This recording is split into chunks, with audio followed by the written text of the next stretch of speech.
Hello everyone, আজি 31st আৰু সকলোৱে পুৰা জুজা কৰিছে কি জান মোৰ আখে পাখে তো পুৰা গান পুৰা বাজি আছে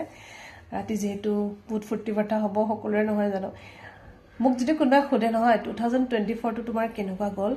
ও মাই গড 2024 টো মোৰ লাইফৰ সবতকে ধুনিয়া বছৰ বুলি কম কাৰণ 2024 এ মোক মানুহ চিনি পাবলৈ শিকালে মানুহ বগা আৰু কলা বুলি নহয় মানুহ বিভিন্ন ৰঙৰ থাকে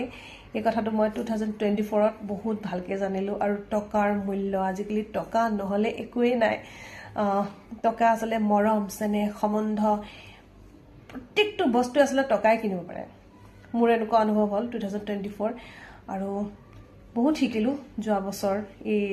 যাবলগীয়া বছৰটোৰ পৰা হেতু কাৰণে ভাবিছো নিজে ম্যানিফেষ্ট কৰিছো যে মোৰ 2025 টো বহুত ভালৰে যাব কাৰণ মই বহুত শিকিলো যি কি নহওক সকলোলৈ নৱবৰ্ষৰ শুভেচ্ছা জনাইছো মোৰ তৰফৰ পৰা নমস্কাৰ